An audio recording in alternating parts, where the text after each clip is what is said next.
A Umbanda é uma religião brasileira e tem o seu registro histórico em 15 de novembro de 1908, com a manifestação do Caboclo das Sete Encruzilhadas através do médium Zélio de Moraes. Existem evidências anteriores a essa data de manifestação de entidades que vinham trazer um trabalho de socorro espiritual, de cura e de fortalecimento. Mas um registro histórico só foi possível a partir da manifestação do Caboclo das Sete Encruzilhadas. Hoje, a Umbanda é realizada em diferentes regiões do país e também contemplando a riqueza cultural de cada região. Na Amazônia, ela se dá de uma maneira diferente, no Rio Grande do Sul de outra forma, no Mato Grosso de outra forma também e em todos os cenários diferentes que nós temos no nosso país. E isso talvez seja o ponto mais bonito da nossa religião. Ela contempla aquilo que são as nossas raízes ancestrais, ela fala, ela dialoga o tempo inteiro com a constituição cultural desse fenômeno cultural que é o Brasil e traz para a gente, dentro dos terreiros de Umbanda, lições e conhecimentos de espíritos que se tornaram entidades e que vêm trazer o seu conhecimento para nos socorrer.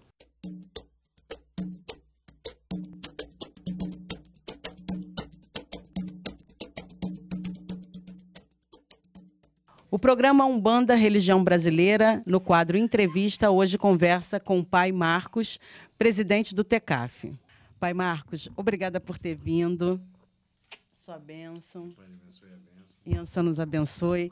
Muito obrigada por estar estreando o nosso programa Umbanda Religião Brasileira, falando um pouco da Umbanda, falando um pouco da sua experiência.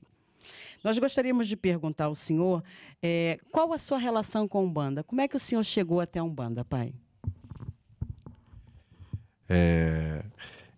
Primeiro, falar sobre a minha satisfação de estar inaugurando esse programa, né? Essas entrevistas com vocês aqui. Eu acho muito importante esse espaço para a Umbanda, né? É uma vitória para todos nós umbandistas, nos dá orgulho de sermos umbandistas, né? E a minha história na Umbanda, ela começou com 15 anos de idade, né? Eu fiquei doente por magia, baixa magia, e procurei ajuda, né? Na verdade, a ajuda bateu na minha porta, né? A médium, uma preta velha, a avó Catarina do Cruzeiro das Almas, bateu na minha porta e ofereceu ajuda à minha mãe. Eu, com 15 anos, em pré-coma, que eu estava na cama, ela ofereceu ajuda e em 2 dias eu estava curado. Acredito. Né? Uma doença muito rara na época, mas 2 dias eu não tinha mais sintoma nenhum da doença e me senti no dever, né, de ajudar aquela casa a continuar fazendo o bem como fez a mim, fazer a várias outras pessoas. Mas nem sonhava com ser dirigente ou ser até médium da casa na época, não sonhava com isso. E eu comecei a frequentar por gratidão. Eu não entrei na Umbanda por dor, né? Eu entrei, eu acho que por amor. Apesar de eu ter sentido muita dor antes, mas eu entrei realmente por amor. Eu entrei por gratidão àquela preta velha, àquela casa, gratidão à Umbanda, por ter me resgatado daquele sofrimento. E decidi, então, investir uma parte da minha vida para fazer a caridade junto àquela casa. Foi quando depois eu integrei o corpo mediúnico e fui fazendo todas as minhas atividades espirituais, os trabalhos. E assim começou o marco dentro da Umbanda. Até que quando eu me tornei dirigente espiritual, o Caboclo Flecheiro da Cobra Coral instituiu o TECAF, né, Tenda Espírita Caboclo Flecheiro Cobra Coral, em Inhaúma, quando nós começamos. E de lá para cá, muito trabalho. Eu só posso dizer que, como a senhora sabe muito bem como é isso, é arregaçar as mangas e cair dentro, porque a Umbanda ela não é para gente fraca, ela é para guerreiro. Pai Marcos, para o senhor, a Umbanda é brasileira? Com certeza. A Umbanda, eu vejo assim como uma religião muito perfeita para nós brasileiros. E ela nasceu aqui realmente. Ela tem toda a sua história já registrada, nasceu em Neves, né? Através de um médium do Caboclo Sete Encruzilhadas. Existem várias divergências, mas como toda religião que nasce do amor que nasce do coração, não nasce por nenhum outro tipo de interesse, ela nasce por caridade. Ela não se preparou codificando justamente para poder ser isso que é o nosso povo. É um Nicei aqui, um descendente africano ali, um descendente nativo, indígena. Essa mistura toda é muito importante e isso acontece dentro da nossa Umbanda. Então não tem como eu não dizer que a Umbanda é verdadeiramente brasileira. Ela bate o verde e amarelo no coração, na ação, em todos os lugares. Realmente uma religião nossa, é da nossa terra e a gente tem que ter orgulho dela, porque é uma das únicas religiões brasileiras.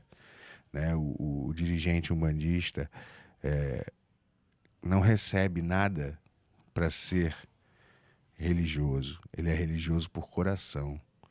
Ele não recebe para poder dar assistência às pessoas. Ele faz por amor, por caridade. E eu não conheço outra religião que o faça dessa forma. Então, brasileira é a nossa Umbanda. A nossa Umbanda é brasileira. Pai Marcos, o que é o TECAF? O TECAF é uma entidade filantrópica, né, registrada, devidamente registrada, tudo certinho. E ela funciona desde 19 de setembro de 1995. Né? Iniciou em Ramos, na rua Sargento Pinto de Oliveira. Depois fomos para Travessa Possolo, em Inhaúma, onde ela tomou um tamanho maior do que eu esperava e nós precisamos mudar novamente para uma outra casa em Inhaúma ainda, na Rua Doutor Nicanor, Rua Doutor Nicanor.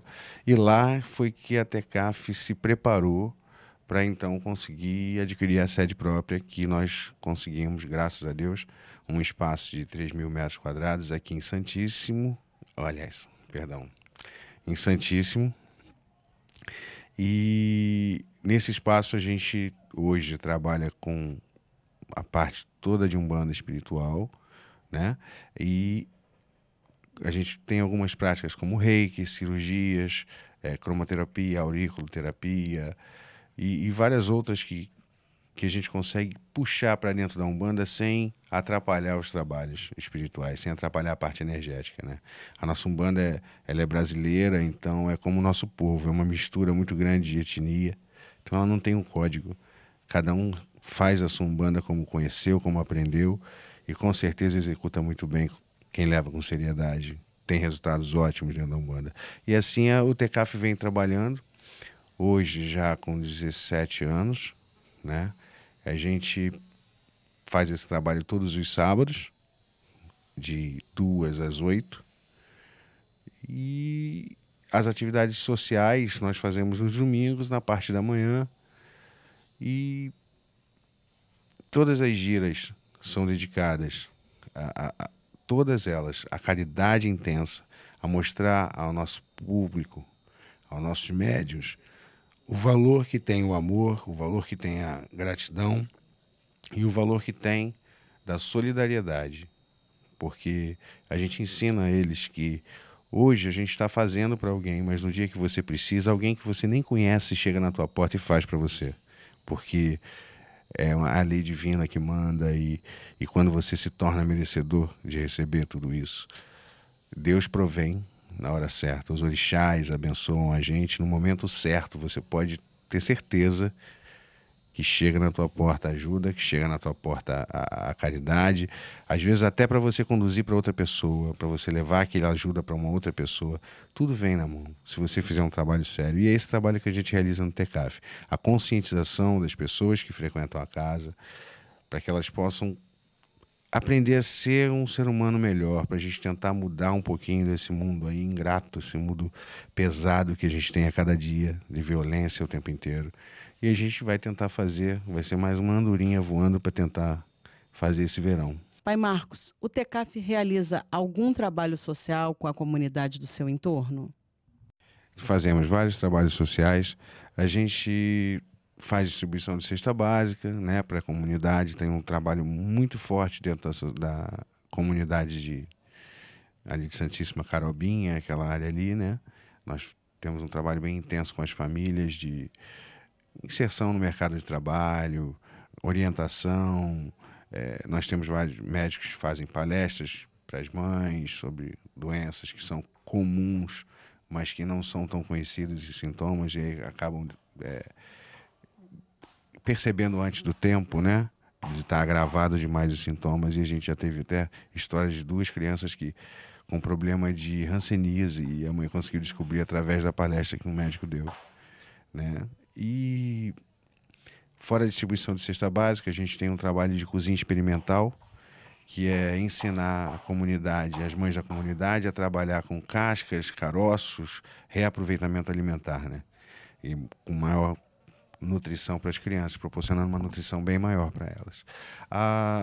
Nós temos também o trabalho de levar as crianças para teatros, praias, passeios, né? Um lazer com as crianças que a gente desenvolve, juntamente com o trabalho de evangelização. Essa evangelização que a gente faz com as crianças, envolvendo o lazer deles, é uma evangelização baseada, né, na didática em si, no material didático que a gente tem do Evangelho segundo o Espiritismo, de Allan Kardec, mas com algumas modificações enquadrando dentro da nossa Umbanda. É totalmente voltada para um umbandista, né?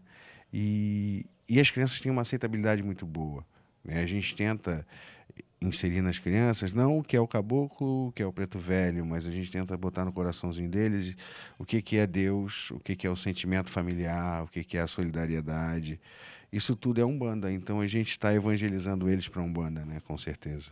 Pai Marcos, o que é e como funciona o Muda? O Muda, o Movimento Umbanda do Amanhã, é um movimento que nasceu em 2006, em junho de 2006, e a intenção desse movimento é poder mostrar ao mundo a verdadeira Umbanda. Não codificar a Umbanda, mas mostrar para o mundo o que é a Umbanda. Cada um realizando a Umbanda da sua forma, simplesmente mantendo as 3 primeiras regras que a gente tem por base, né, sobre o que é Umbanda, que seria não praticar baixa magia, né, não comercializar a nossa religião e não praticar os sacrifícios em animais. Mas isso é a minha concepção da minha casa hoje, né? Eu acho que existem uma variabilidade muito grande de casas de Umbanda, de maneiras de trabalhar, e a gente aprendeu a respeitar isso. O Muda me ensinou isso, né? Eu tinha as ideias, mas não vivia elas tão facilmente. E hoje, com o trabalho que o Muda realiza, ficou mais fácil esse entendimento, né? E as casas estão aderindo cada vez mais ao Muda, né? São várias casas participando de ações sociais que nós fazemos. Hoje mesmo, a gente está com um trabalho de toda a Páscoa, levar para a comunidade carente, fazer a distribuição de ovos de Páscoa, bombons. No Dia das Crianças, a gente visita 25 hospitais, todo o setor de pediatria, levando brinquedinhos, diversão, né, banda para levar nos hospitais no Dia das Crianças. E no final do ano, uma grande festa de Natal para uma comunidade incerta escolhida no Rio de Janeiro. Esse é o trabalho social que o Muda faz durante o ano. E no total mesmo de pessoas participantes fora do Rio, né, que participam mais da parte divulgação, nós temos 16 casas interessadas e que trabalham com Muda, só que à distância, porque são outros estados, tem uma até em Lisboa, e então ainda não conseguimos integrar isso para que pudessem elas atuar tão fortemente assim dentro da religião. Mas se Deus quiser, eles vão vir nos próximos congressos, próximos seminários que a gente está sempre realizando. Eu tenho certeza que eles estarão todos presentes, a gente gritando numa única voz, mostrando para o mundo, né, o que a Umbanda é e preparando ela para que os nossos filhos e netos possam vivê-las com mais dignidade, com mais orgulho, sem ter medo, sem precisar se esconder de ser um bandista. Eles têm orgulho de dizer, eu sou um bandista, sim.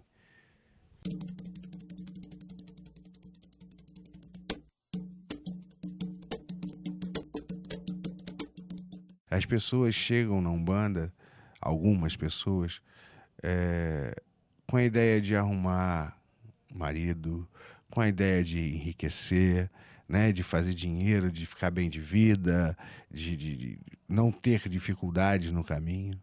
E a Umbanda não é uma cartola mágica. A Umbanda é uma religião, ela ensina a gente a ser gente, a viver.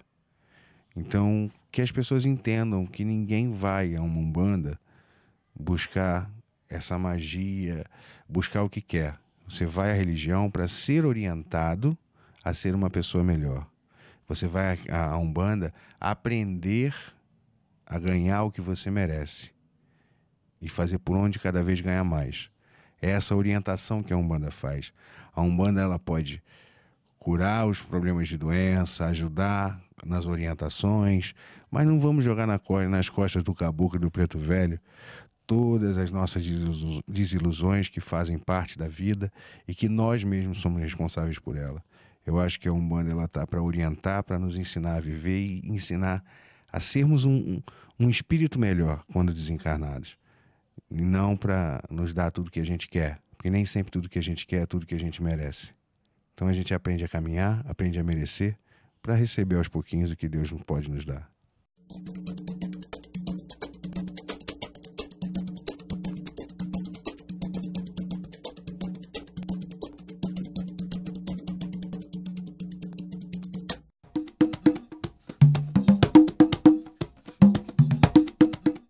Existem muitas dúvidas e perguntas daqueles que começam a frequentar os terreiros de Umbanda e dos médiuns iniciantes. Pensando nisso, teremos um quadro no nosso programa que visa responder essas questões. A pergunta que iremos responder hoje é sobre a reforma íntima. Ou seja, de que maneira os ensinamentos da Umbanda interferem na sua transformação pessoal. A reforma íntima é tema de muitos conselhos que nos são dados pelas entidades de Umbanda. Os caboclos, os pretos velhos, as crianças, os exus e pombogiras estão sempre nos passando questões que têm a ver com a nossa transformação pessoal. Muitas vezes não percebemos isso. A entidade nos fala de maneira dura, talvez nos dando um aconselhamento que puxa a nossa orelha e nos deixa às vezes em alerta, mas pouco reflexivo. Quando uma entidade de Umbanda nos aconselha a frequência no terreiro, o recebimento dos passes e às vezes alguns banhos, é justamente para que nesse processo de higienização do nosso campo astral, consigamos perceber quais são as evidências da nossa personalidade que muitas vezes está dificultando a nossa convivência com os nossos familiares, com os nossos filhos, com os nossos colegas de trabalho e às vezes até mesmo com a nossa própria vizinhança.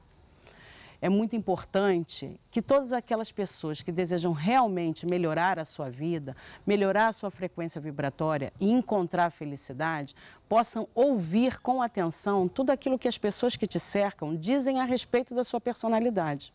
Às vezes é muito difícil para uma pessoa perceber-se egoísta, quando na verdade todos aqueles que te cercam dizem isso de você. Se as pessoas que te cercam falam sempre a mesma coisa a respeito da sua personalidade e existe uma resistência no teu íntimo em aceitar, provavelmente aquilo é um sinal de que você tem essa questão dentro de você.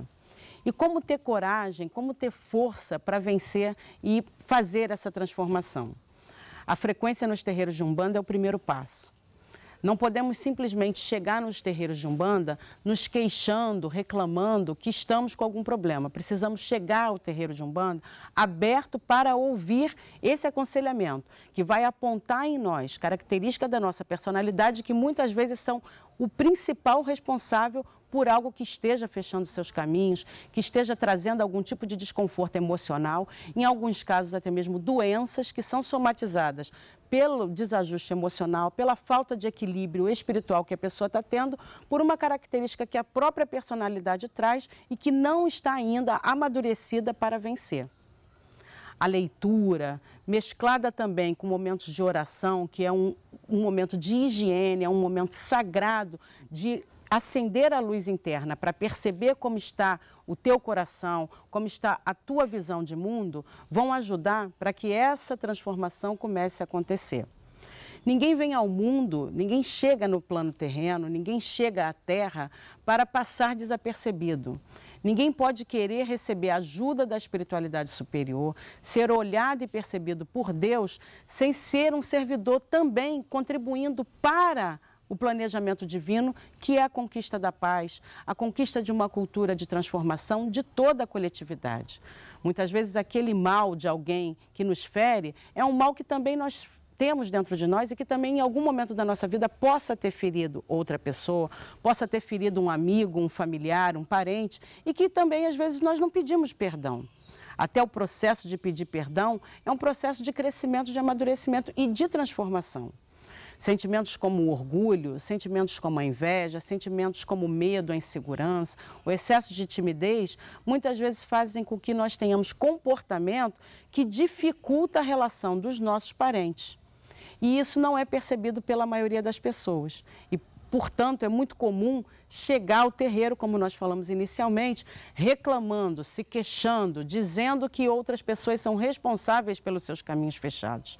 E é muito comum também que outras tradições religiosas alimentem esse tipo de expectativa nas pessoas, ou seja, não responsabilizar você pelos problemas que acontecem na sua vida. É importante também ressaltar que nem todos os pais são responsáveis por questões de complicações dos seus filhos. Há espíritos difíceis que vêm ao mundo para a educação. Mas nesse caso, desse exemplo específico que nós estamos dando para ilustrar essa questão da reforma íntima, é muito importante a gente pensar por que às vezes uma pessoa está com 30 anos e ela não consegue ter inserção social, ela não consegue montar uma relação social de longo prazo, ela não consegue criar vínculo empregatício. E por que é comum ao ser humano culpabilizar sempre terceiros, figuras imaginárias? E aí é onde entra essa figura do mal, que é falado em outros veículos religiosos, dizendo que o mal é o grande responsável. O maior mal, a maior indolência do ser humano é não perceber como é que age o seu instinto. E é exatamente nesse momento que as entidades de Umbanda nos ensinam a vigiar, a olhar para dentro de nós mesmos, a não passar a mão na nossa cabeça dizendo que, alimentando a ideia de que nós somos vítimas. As palavras das entidades de Umbanda vão sempre dizer qual é o traço da nossa personalidade que precisa ser transformado. E é nesse momento que a nossa reforma íntima vai caminhando, vai começando a desabrochar num processo contínuo de tratamento. Ninguém chega ao mundo e sai do mundo sem sofrer o impacto dessas transformações. Alguns aceitam, outros não. A frequência em terreiros sólidos de Umbanda, que desenvolve a verdadeira prática da caridade, a verdadeira ética umbandista, vão sempre alicerçar você, a sua família, os teus, para que você possa ter um acompanhamento dessa transformação. Para que você chegue num terreiro sendo uma pessoa e saia de lá, no mínimo, sensibilizado por algo que você ouviu, por algo que você viu, por algo que você percebeu, que você sentiu. Transformar-se é muito difícil, não é fácil. E para isso, o apoio, o alicerce da estrutura religiosa de um terreiro que emana a luz, que fortalece o espírito, que higieniza o teu campo magnético, é fundamental. Sozinho é muito difícil essa transformação. Certa feita, Exu Tiriri me falou: moça, com fé está difícil. Sem fé a gente nem sai do lugar. Esse processo de ter apoio, de se ancorar numa entidade para ser o teu conselheiro é muito importante. Ouça sempre aquilo que as entidades de luz do terreiro que você frequenta falam. Ouça sempre aquilo que a mãe e o pai de santo te falam. Isso é o que vai ser o fundamental para a sua transformação. E essa transformação íntima, à medida que vai sendo realizada, vai melhorando o padrão vibratório e, consequentemente, aumentando a conquista da tua felicidade, porque te traz bem-estar emocional, bem-estar psicológico e, consequentemente, bem-estar espiritual. Seja feliz. Esse é o nosso momento sagrado de oração. A oração deve ser um hábito diário de todos os seres humanos. É um momento em que nós tranquilizamos a nossa mente e colocamos ela em conexão com as forças superiores, com Deus, com nossos anjos guardiões. Muitas vezes queremos conselhos, queremos orientações, mas não nos colocamos em momento de higiene, de tranquilidade. A correria da modernidade às vezes não permite que Criemos o hábito de parar 2 a 5 minutos diariamente para fazer a oração. Inicialmente, quando acordamos, ainda que seja agradecendo, simplesmente agradecendo por estarmos vivos, e à noite, nem que seja simplesmente agradecendo por termos para onde voltar quando tantas pessoas dormem na rua. Louvado seja Pai de amor e bondade, bendito seja a vossa presença, a vossa luz, dentro desse espaço, dentro dos nossos corações, dentro dessa casa, desse irmão, dessa irmã que reza nesse momento. Obrigada, Caboclo das Sete Encruzilhadas, por dar nome a essa religião umbandista, a fazê-la nascer e brotar e ser registrada e conhecida no solo brasileiro, e hoje termos o orgulho de ter uma religião brasileira. Obrigada aos pretos velhos, aos caboclos, aos Exus companheiros de estrada que nos guardam nos caminhos, nas encruzilhadas, às crianças que são responsáveis pela alegria e pela esperança que permaneçam sempre comigo. Que o teu coração nesse momento seja tocado, seja banhado, que a tua casa seja visitada pelos anjos que nós estamos mobilizando nesse momento com essa oração e que você possa sentir a presença desses anjos de luz penetrando a sua casa, levando paz, levando axé, levando tranquilidade, levando um momento de conforto, que você possa encontrar respostas, que você possa encontrar as diretrizes para as ações que você necessita de buscar caminhos. Que a paz seja o alimento, o combustível da tua alma e que nesse momento a tua fé se reforce para que você saiba que é um filho de Deus em cumprimento de uma missão na terra. Que todos os nossos orixás, todos os nossos ancestrais indígenas e africanos com a sua sabedoria e todos os nossos ancestrais andarilhos do mundo, nossos companheiros Exus e nossas crianças e seres encantados estejam contigo te abençoando, teu norte, teu sul, teu leste, teu oeste, tua cabeça, teus pés e teus caminhos. Louvado seja a força de Umbanda. Refletiu a luz divina com todo esplendor, luz que veio de Oxalá, aonde há paz e amor, luz que refletiu na terra, luz que refletiu no mar, luz que veio de Aruanda para nos iluminar. A Umbanda é paz e amor, é um mundo cheio de luz, é a força que nos dá vida e a grandeza nos conduz. Avantes, filhos de fé, como a nossa lei não há, levamos ao mundo inteiro a bandeira de Oxalá. Levamos ao mundo inteiro a bandeira de Oxalá. Saravá Umbanda, que a paz de Deus esteja contigo.